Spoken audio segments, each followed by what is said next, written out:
Hey yo, hey yo, listen. Hey yo, shout out to Jay Z. Hey yo, listen. Shout out to Jay Z and his Target deal. Yo, listen. Yo, hey yo, listen, right? So as fucking Sean Corey fucking Carter. Hey yo, listen. I want y'all to understand this, right? Like when I was a kid, like coming up listening to rap music, like I was a Jay-Z fan. I need this to be clear for all the stands that like to argue with me in my comments and like that you think that I'm just a person that don't know what I'm talking about, right? I need you to relax because I really listen to Jay-Z. So right. So when I say all that, I say all that to say this, right? That but I was never a fan. Like, right? It was just like, yo, oh nah, that nigga's nice. Like, boom, I'll listen to that nigga, boom, oh, he making moves. But I never really sat back and paid attention to what was going on. So you will only get the narrative that is presented to you based on where you're at. So like most of the time I'm just getting a story like the regular public is like, oh, this happened like this and this happened as the end result. Like, so what I mean by that is if you look at the whole death of a dynasty, like how fucking Rockefeller broke up, right? Right? You could view it for however you want to view it, right? You could be like, so like it's like when people often view it, they often pick a side, right? And whatever side they pick shows really like how they really view the world. To me, in my opinion, right? Because you have Jay Z, right? Who's the corporate entity, right? And then you have Dame Dash, right? Who has the independent mind frame. Now, for those who sit there and think that, like, yo, listen, Jay Z has the hustler mentality. That's how he got $1 billion. Ain't wrong. Hey, yo, listen to what I'm trying to tell you. Listen to what I'm trying to explain to you. This is why I know y'all niggas is just like moochers and leeches, and y'all really don't understand what's going on, right? Y'all just gonna go by whatever you feel. Like, right? You're gonna go by whatever you feel. Your feelings are incorporated into your thought process, right? Listen to what I'm trying to tell you, right? Jay Z represents like so. This is why, like I would say, Dame Dash said Hove got a job, and like right, it's funny to me, right? When you think about it, right?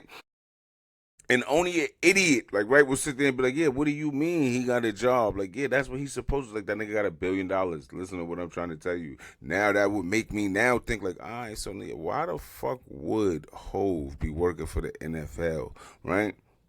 I pondered that. Like when he said that, that made me really think. Like, yo, why the fuck does this nigga like got a job? Like that. That doesn't make any fucking sense. Like, yo, listen. Like, I know you're a fucking idiot, and you like this. Like, what do you mean? That makes perfect sense. Like, yo, listen to what I'm trying to tell you. Like niggas who got billions of dollars, like right, they got their own companies that they're running, and like they're not gonna go work for another company, like right, as a nothing. So just think of this.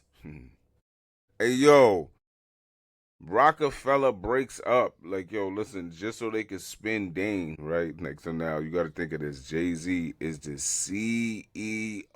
He's one third of a CEO of his own company. Listen, he sells out his own company to be the president of another company. I know to you, I know the way they worded that, like that made mad sense to you. That was like, yeah, nah, that was a power move. Listen to what happened.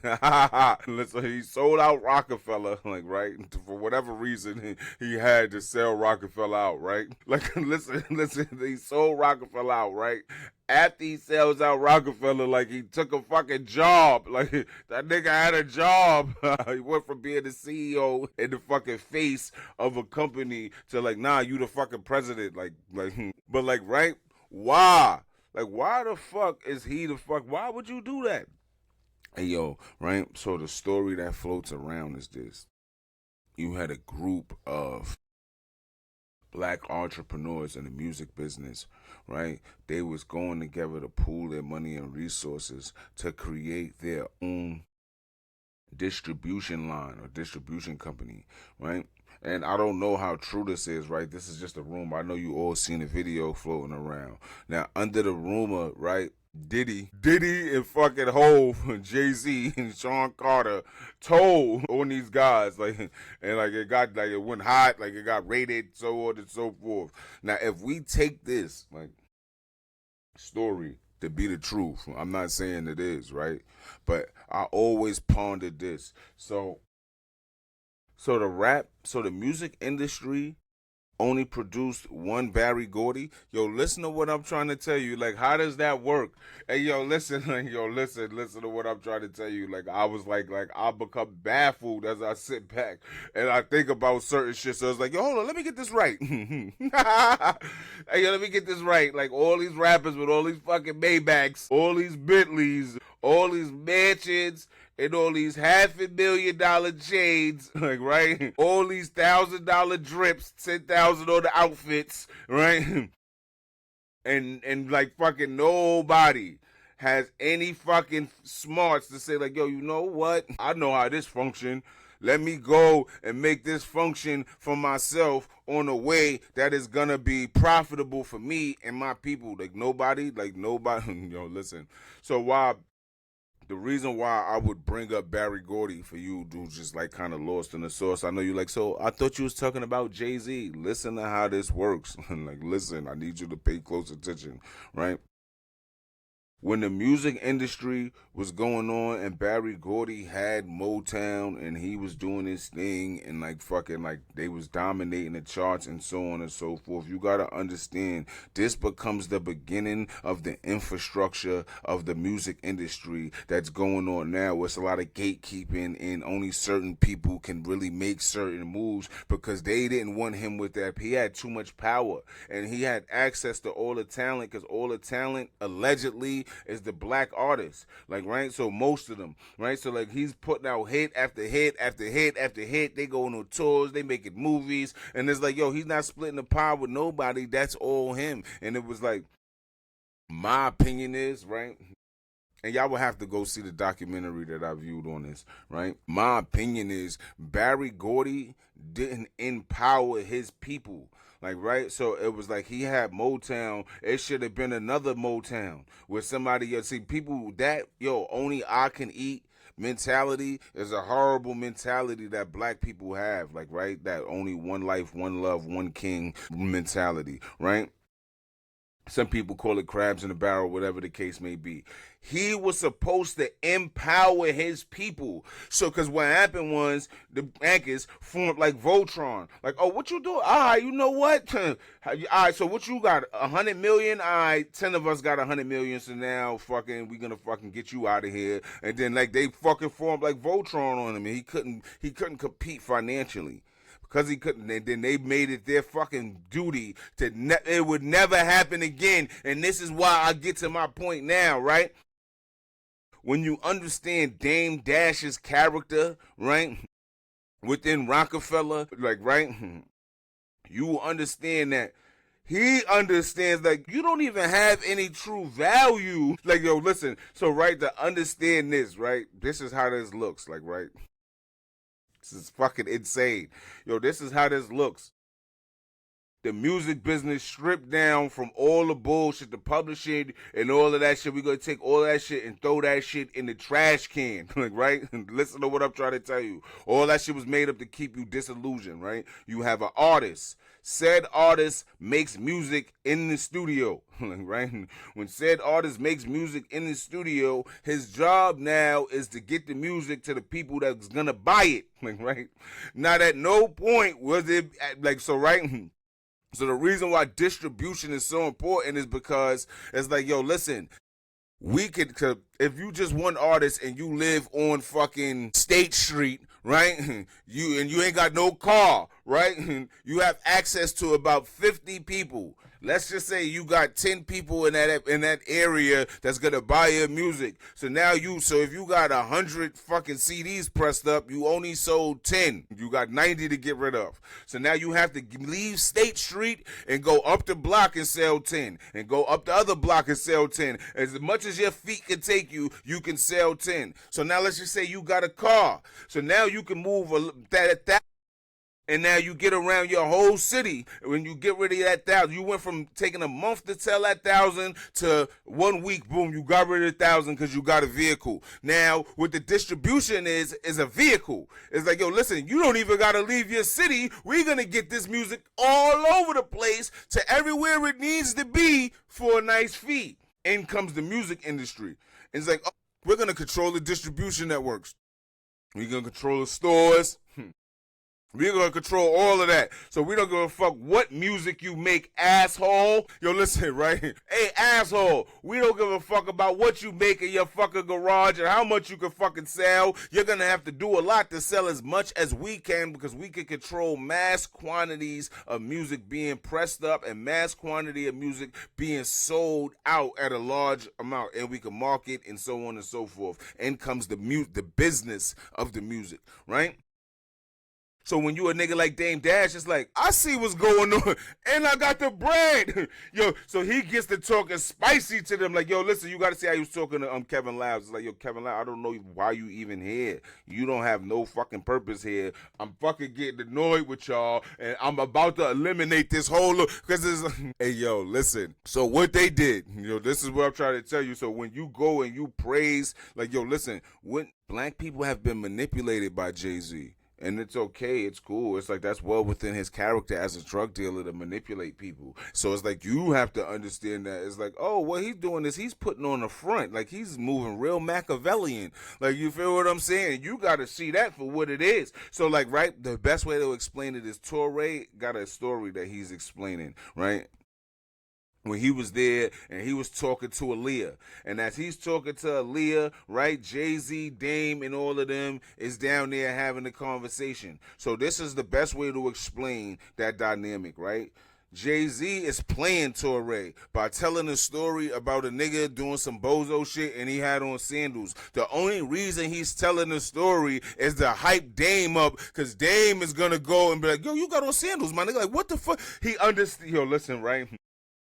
Torre is the only lame in the shit who doesn't understand the play. So when he's running back the story, telling the story, he's telling the story like Dane is the ultimate villain and Jay-Z was just telling the story. Like he don't understand why Dane would take it that way and then now target him because he had on slippers by happenstance. It's like, no, he was telling that story on purpose about the bozo with slippers just so niggas could make fun of you. You was the butt of the joke of the story, and fucking what Dane did was show you like, yeah, you're really the butt of the joke, dummy. Like, how you don't get it? Like, right?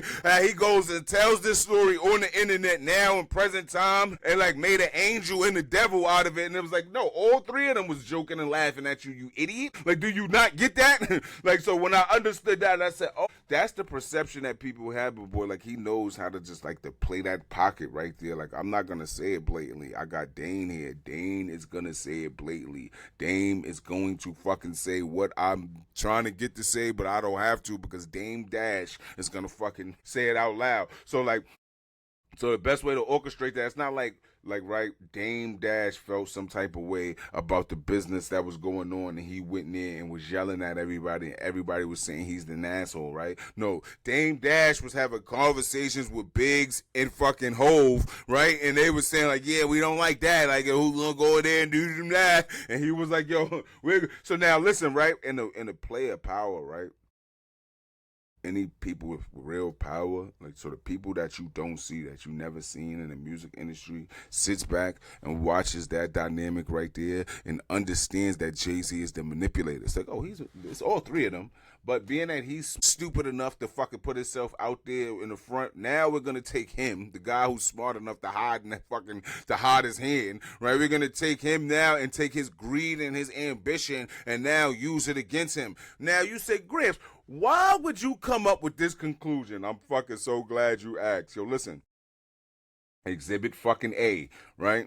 Yo, you're gonna go from being the CEO of your own company because we need to separate you from Dame Dash, because if he starts to make you understand what he's saying, see, what I understand is like Dame Dash is still telling the same story without saying it like this, and I'm confused why he never said it like this, and it's like, oh, he doesn't know how to articulate himself in that fashion. So where it's like that nigga's a dickhead, like he played games like a weird game, but he don't understand that he's just a puppet in the grand scheme of things. things, like, right? So it says, oh, Dame, that's like, yeah, you got the money, but you don't have your own, like, let me get to that first.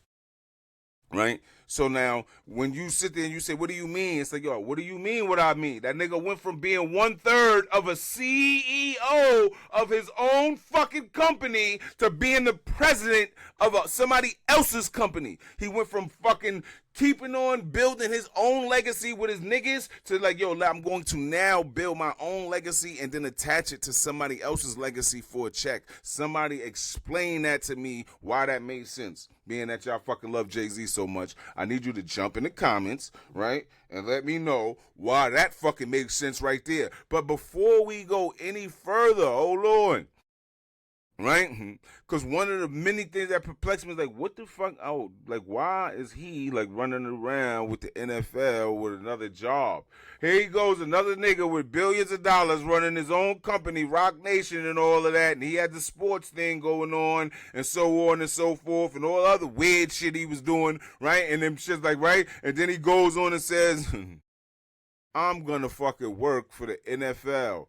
Wow. Black people that I fucking swore that I rap to and tell them that I understand the struggle and I came up out of this and this is what I'm a part of, like, and they fucking believe me, right? While they're fucking protesting something that is 100% valid, they say, yo, listen, go fucking put them niggas in line. And what he did is, yo, we gonna give you a check. You better fucking correct this, because it's not like the NFL changed their stance. Like, they didn't change their stance. They still feel the way they feel. Kaepernick still was blackballed. Nothing happened. It's like, what? So, like, because they gave Jay-Z a job, that's cool?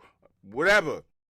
Go Giants. Like, whatever. Yo, shout out to the New York Giants. Yo, Eli Manning. Like, know what I'm saying? That's all I got to say about that. Listen. Now, my third fucking and final fucking, like, understanding, the third thing that made me say, like, Jay-Z is Sambo. Oh, Lord, wait a minute. I ain't get his role in this whole shit. Oh, Lord. Right? I'm sitting there listening. He's speaking about him and Dame Dash. And, like, so what makes me understand, like, why they, like, he's like, yo, we're like polar opposites. And I'm like, what does he mean they're polar opposites? And then he's explaining this while they're like cool, and he's going on to say like, yo, so like we're gonna have to split parts, and he's saying this, and it's like polar opposites, like what do you mean? And then Dame Dash, I was watching the Dame Dash interview, and he goes on to explain that Jay-Z wants to get the money from the corporations, and Dame Dash wants to be independent. Now you would have to, yo, listen to what I'm trying to tell you. What that means is this for you stupid niggas who don't understand. What I'm going to do is I'm not going to build Rockefeller to be Def Jam.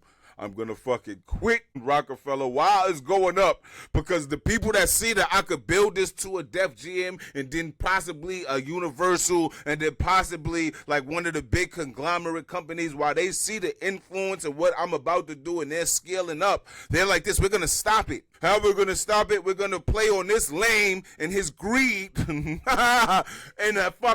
the threat of being blackballed. And it's like, yo, you can't blackball that. Yo, listen, at the point at this time, right, you got to understand the influence that Jay-Z has. Like, you got to understand the card that he holds. Like, he holds the culture of hip-hop, like, in the palm of his hand when this transition is going on. Like, Dame Dash understands this, and whoever was the other guy or the other end that pulled Jay-Z into the corporate world understands this too. The only person who doesn't understand this is the person that y'all swear to God is so smart. It's like, yo, listen, like, that nigga's stupid as a motherfucker. Listen to what I'm trying to tell you. He got the money. It's like, it's cool. He would have had the money and the power. So he has no power. Why? How do you know that? You think that he doesn't understand that he's black in America and what he's really putting on the line by putting reasonable doubt in Target after black people vehemently stood up and said, we not fucking jacking Target. You think that he don't you think that he's just like, nah, what he trying to do is, I hate y'all legs with y'all, cause